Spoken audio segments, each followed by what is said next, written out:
4 line भूमिका है।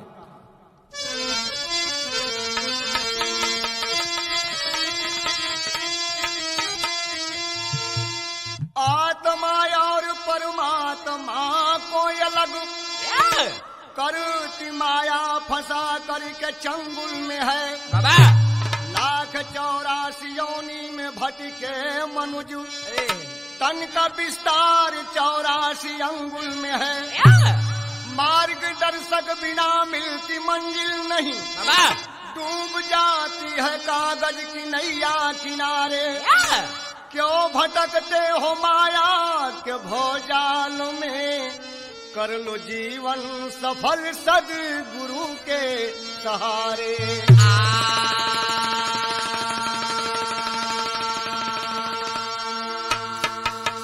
श्रोतागण, जब हम और आप काम, क्रोध, मद, लोभ, ईर्ष्या और डाह इन 6 विकल्पों को त्याग देते हैं, तभी हमारे आपके आत्मा परमात्मा का मिलन हो जाता है और भक्ति एवं मोक्ष का मार्ग भी मिल जाता है।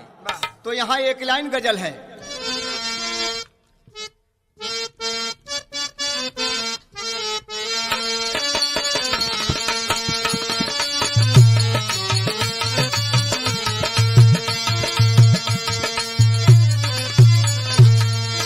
यह लाइन बा गजल का कि दोनों ही मुहब्बत के जज्बात में जलते हैं। दोनों ही मुहब्बत के जज्बात में जलते हैं। दोनों ही मुहब्बत के जज्बात में जलते हैं। दोनों ही मुहब्बत के जज्बात में जलते हैं। दोनों ही मुहब्बत के जज्बात में जलते हैं।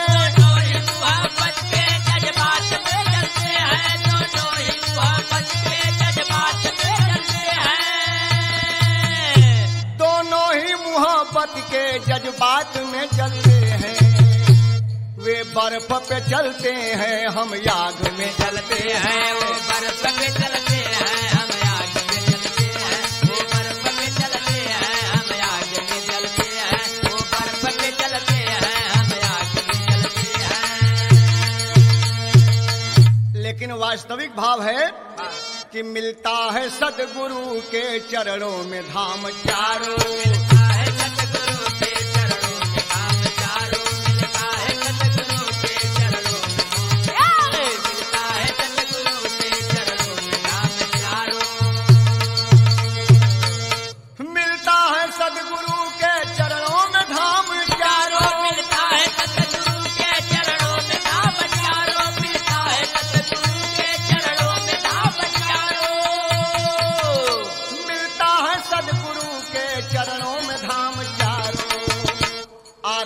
पास माया जपने से नाम यारो, आती है पास माया जपने से नाम यारो। आती है पास माया जपने से नाम, आती है पास माया जपने से नाम यारो।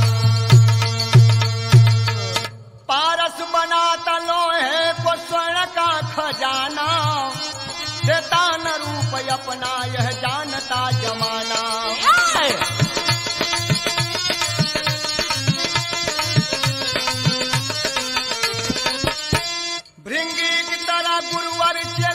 पकड़ कर अपने समान करते भक्ति को जकड़ कर। भैया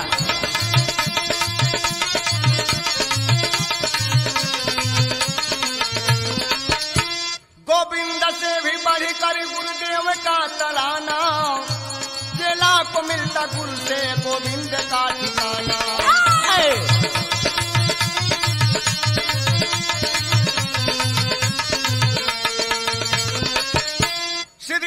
साईं बाबा बनकर कुंवर कन्हैया, धरती पे पुनः आए बजने लगी बधैया।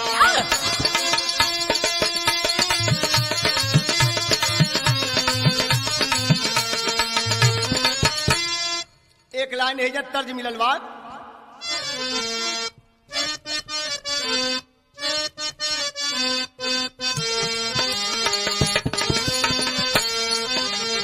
कितना सुंदर यह भाव है कि बनल साईं शिवा नारायण पाए, बनल साईं दीवाना रतन पाल के कल युग में आए के कल युग में आए ओ बनल साईं दीवाना रतन पाए के कल युग में आए के कल युग में आए के ना बनल साईं दीवाना रतन पाए के कल युग में आए के कल युग में आए के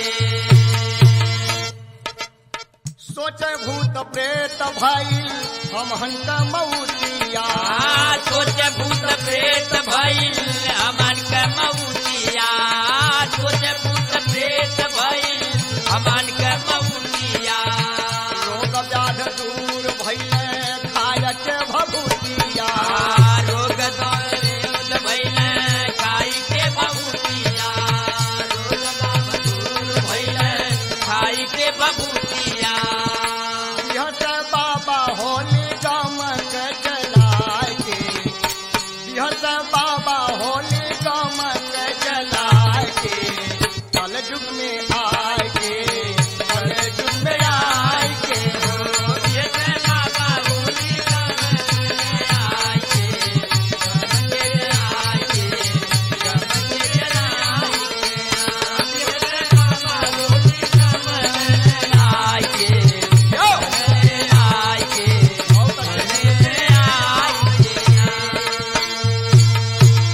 होई के अधीन कुदरा चुमल चरनिया होई के अधीन कुदरत चुमल चरनिया होई के अधीन कुदरत चुमल चरनिया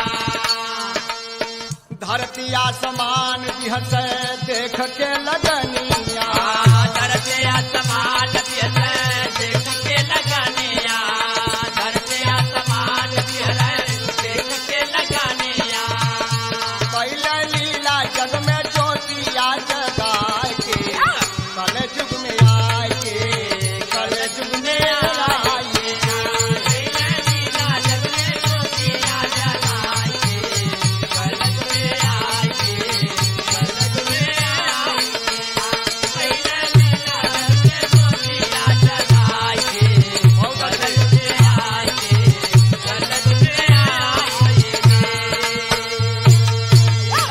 प्रभु शिव ही साईं के रूप में प्रकट होकर जगत को लखाया कि हम सब एक हैं और हमारा मालिक भी एक है। एक लाइन यहाँ तर्ज लगल बा।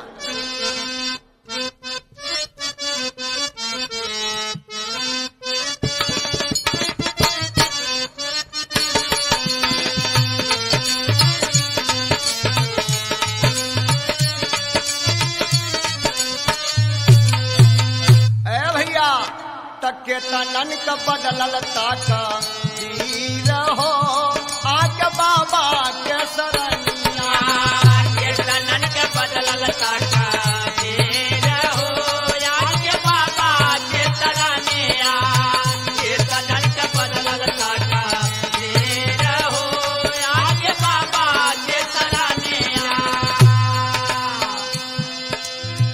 रहलया विनाश विकाया गला मकनवा रहलया विनाश विकाया गला मकनवा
आगरा के रहने वाले अविनाश जी थे, जिनकी धर्म पत्नी का नाम दामिनी था। बात तो यह थी कि दोनों निसंतान थे। बाबा साईं के चमत्कारों को सुनने के बाद कि बाबा के दरबार में जो जाता है उसकी हर मुराद पूरी होती है, ऐसा सोचकर दोनों शिरडी में पहुंचे तो यहाँ एक लाइन तर्ज मिलल बा।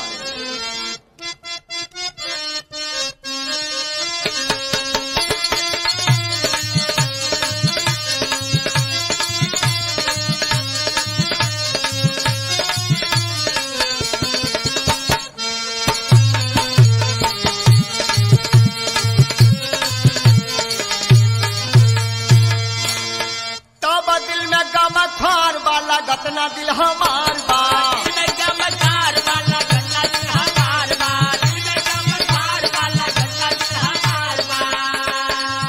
नाम बाढ़े और बाढ़िन का छोड़ावाना, बाबा मुरझाइल बाबा तू सजावाना, बाबा मुरझाइल बाबा तू सजावाना, बाबा मुरझाइल बाबा तू बाबा मुरझाइल बाबा तू सजावाना। बाबा खाली भइल बाकी समतिया, जय बाबा खाली भइल बाकी समतिया, जय बाबा खाली भइल बाकी समतिया। काम नहीं है बेटा कोनो ही समतिया, काम नहीं है बेटा ही समतिया, काम नहीं है बेटा कोनो ही समतिया। सुना घर द्वार बाई जिंदगी बेकार बा, घर द्वार बाई जिंदगी बेकार बा, बेटा इच्छा भक्त के पूजावाना, बाबा मुरझाइल बाबा तू सजावाना, बाबा मुरझाइल बाबा तू सजावाना, बाबा मुरझाइल बाबा बाबा मुरझाइल बाबा तू सजावाना। दोनों प्राणी पुत्र प्राप्ति के लिए बाबा से अनुनय विनय कर रहे हैं और रो भी रहे हैं। दया निधान बाबा एक आम का फल देकर बोले, जाओ तेरी पुत्र कामना अवश्य पूर्ण होगी। तो दूसरे अंतरा का भाव बड़ा सुंदर कवि देहलन कि भैला लाचार साईं बाबा तौने छनावा, भैला लाचार साईं बाबा तौने छनावा, भैला लाचार साईं बाबा तौने छनावा। देखे आम कल होइए तोहरे ललनावा,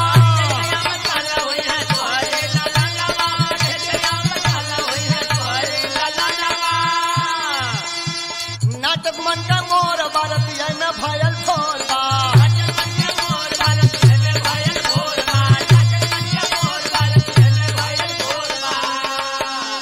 एक बे शुक्रिया तू मालिक मनावाना, बाबा मुरझाइल बाबा के सजावाना, बाबा मुरझाइल बाग को सजावाना, बाबा मुरझाइल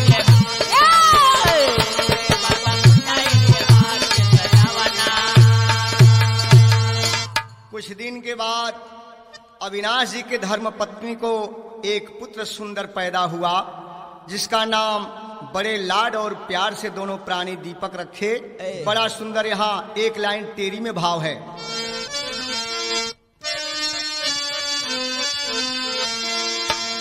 तब कर दिस में सिंचाई माली बगिया, मोर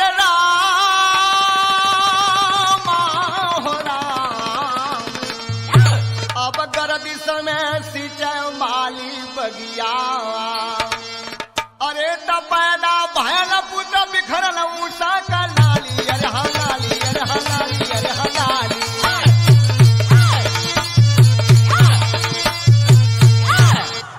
सदगुरु साईं बाबा की कृपा से अविनाश के धर्म पत्नी को पुत्र पैदा हुआ, जिसका नाम बड़े प्यार से दीपक रखे।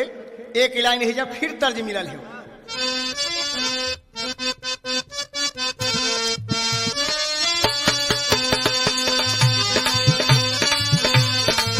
या बेटा दोनों प्राणी बहुत खुश होते हुए, लड़का के खिलावत हुआ खुशी खुशी में। आज अंगना अविनाश जी का गुलजार हो गए हो, तो बड़ा सुंदर यहाँ कवि भाव दिले हुए। हे बिहस माई लेके उदगार, बिहस माई लेके उदगार, भयल बा गुलजारी अंगना। माई लेके उदगार भयल बा गुलजार अंगना, माई लेके उदगार भयल बा गुलजार, माई लेके उदगार भयल बा गुलजार अंगना। ए भैया काल भी गरम होके बाधा पहुँचावे, काल भी गरम होके बाधा पहुँचावे, काल भी गरम होके बाधा पहुँचावे। शिरडी वाले बाबा का सत्य जमावे, सिटी वाले बाबा का सत्य जमावे, सिटी वाले बाबा का सत्य जमावे। जिंदगी बनल बा गमख्वार, जिंदगी बनल बा गमख्वार, भयल बा गुलजारी अंगना। लगे भयल बा गमख्वार, भयल बा गुलजार अंगना, लगे भयल बा गमख्वार, भयल बा गुलजार अंगना। तगिरल एक दिन यदिया में ललना बिसनिया,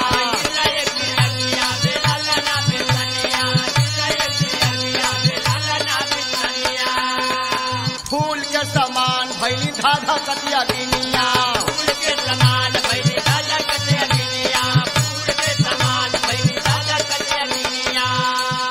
बाबा का भयल बा चमत्कार, हे बाबा का भयल बा चमत्कार, भयल बा गुलजारी अंगना।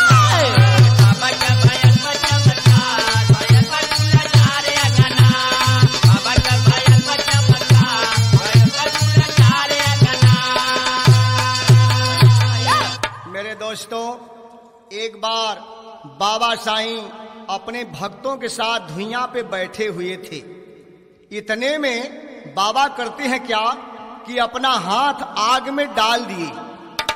डालने के बाद यह देख करके भक्त घबरा उठे और बाबा का हाथ खींच करके बोले कि बाबा आप अपना हाथ आग में क्यों जला रहे हैं।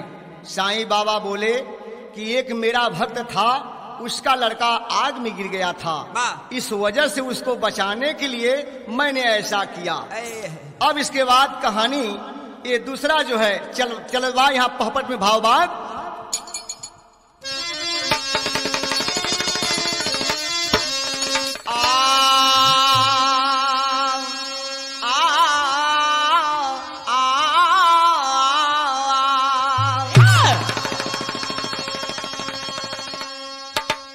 चोरवा करके चोरी भागल जाला, ताला टूटल बाय बिचरा हमें जुल्म ढावल, साला ताला टूटल बा। बिचरा में जुल्म ढावल, ताला ताला टूटल बा, बिचरा में जुल्म ढावल, ओ बिचरा में जुल्म ढावल, ओ बिचरा में जुल्म ढावल, ताला ताला टूटल, ताला टूटल, ताला टूटल बा, बिचरा में जुल्म ढावल, ताला ताला टूटल बा, बिचरा में जुल्म ढावल, ताला ताला टूटल बा। ए भैया एक थे चोर चोरी कई के गठरी लेके भागल जात रहल, कुछ लोग ओके दौड़लन, गठरी रहल काफी वजन, ये वजह से वो भाग न पावे। कैलस का कि वही दीपक के पास गठरी रख के फरार हो गए। तो भैल का कि दीपक के ढिग में यापन धई के सामान परायल हो, निर्दोषी दीपक के सिर पे बाइल जाम लदायल हो। अरे जेल के अंदर लेके ज्वाला, ताला टूटल बाय भैला चेहरा क्रोध शर्म से काला, ताला टूटल बा।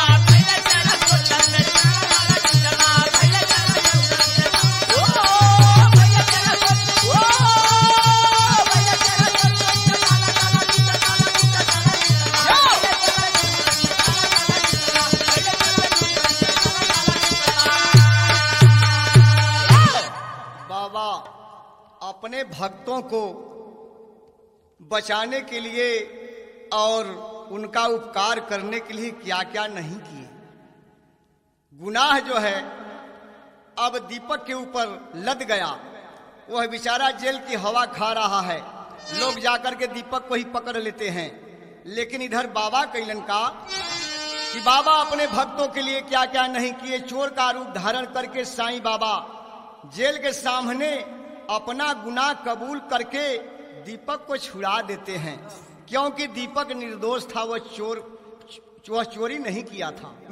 अब दूसरा पहपट का भाव यही में बाय कि धाई के चोर का भेष जेल में साईं बाबा अइले हो, करके जुर्म कबूल सामने गिरफ्तार खुद भइले हो।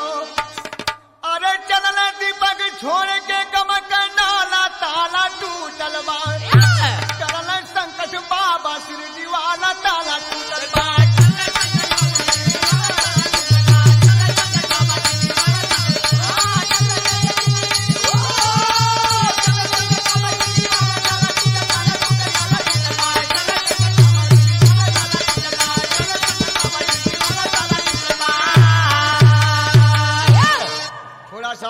बड़ा सुंदर भाव बा आल्हा में।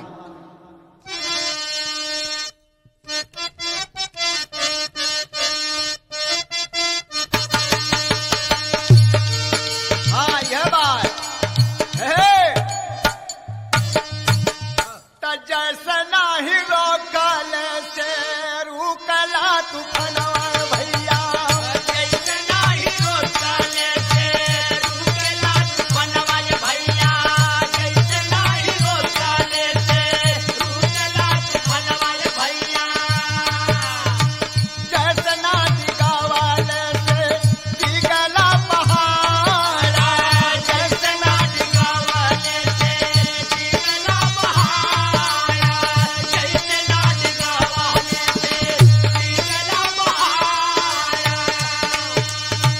वैसे जाके बाबा के लावा के तार में नवर भैया, वैसे जाके बाबा के लावा के तार ननवा भैया, वैसे जाके बाबा के लावा के तार ननवा भैया, जनल नाही केहू भइले धीरे से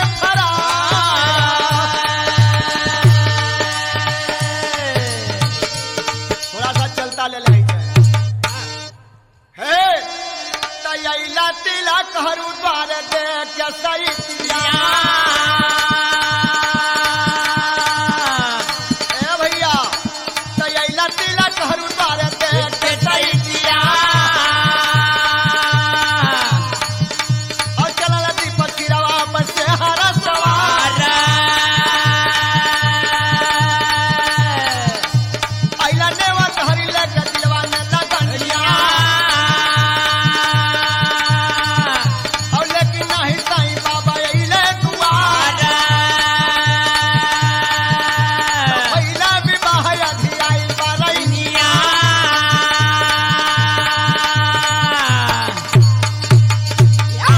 अरे भइले विवाह अधियाई बारैनिया, भैया त मरवा के बहरे निकल दुल्हा दुल्हा। परवा के बारे निकला दुलार, परवा के बारे निकला ओ परवा के बारे निकला ओ परवा के बारे निकला दुलार, परवा के बारे निकला दुलार, परवा के बारे निकला दुलार। मेरे दोस्तों, दीपक शादी करा के जब 1 बजे रात मड़वा से बाहर बारात में जा रहा था, तब तक एक भीषण तूफान आया।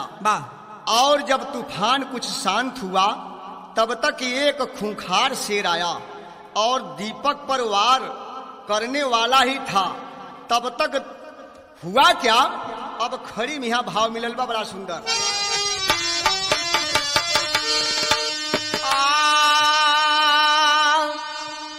अरे आयल ना मालूम कहाँ से जुलमी शेरवा, तो भागल बा बिल्कुल भारतिया टूटल बा घेरवा।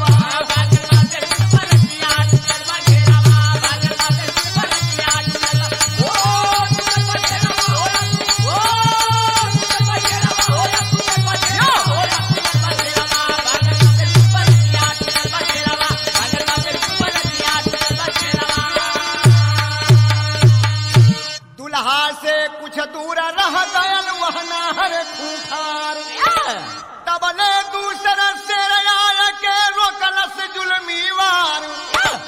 लगली लोहू से धरतिया टूटल बा शेरवा।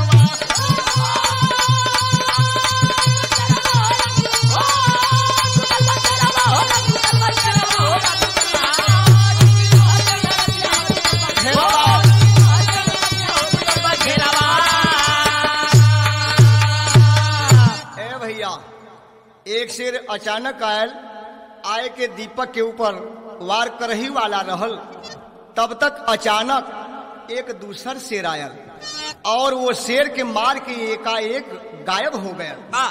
लेकिन एक शेर दूसरे को मार कर गायब हुआ अचानक। अरे दुल्हा के बच गई जिंदगी रहला किसे भयानक। लौटल खाली हाथ मौतिया टूटल बा घेरवा।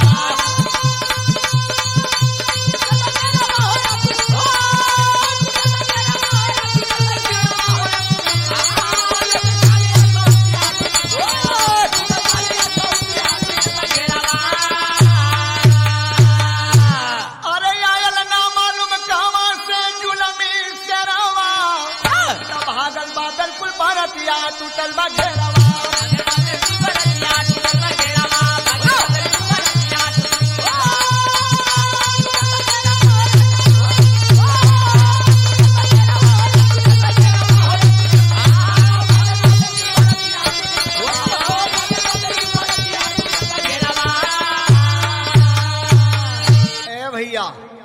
अचानक वो शेर दूसरे शेर की मार के गायब हो गयल। लेकिन बाबा के दोनों प्राणी आमंत्रित कैले रहने, लेकिन बाबा साईं शादी में नहीं गईलन। दोनों बड़ा सोच में पड़न कि बाबा के हम निमंत्रण देहले रह जाओ, बात का पड़ल कि बाबा नहीं अइले। दोनों प्राणी दीपक के लेके जब शिरडी में पहुंचल हुए तो कह लगल हुए, बतौले हुए कि बाबा आप अइला नहीं। वहाँ शादी तो बड़े अच्छे ढंग से हो गई, लेकिन लड़का जब शादी करा के बारात में जाए लगल, वही समय बाबा एकाएक एक शेर आयल और आक्रमण कर दहलस। तब तक दूसर एक शेर अचानक आयल और वह शेर के मार के गायब हो गया। तब बाबा अपने भक्तन के सामने कहे लगलन कि वह दूसरा शेर कोई और नहीं था, वह मैं ही था। अगर तुम्हारे शादी में मैं पहुंच जाता तो फिर ऐसा मदद मैं नहीं कर पाता, इसलिए वह मैं शेर बन करके उस बच्चे की रक्षा की। लेकिन आखिरी भाव यहाँ कहना बात, तब गुरु बिहारी गुरुपत्तू की चरण में खिले अरविंद।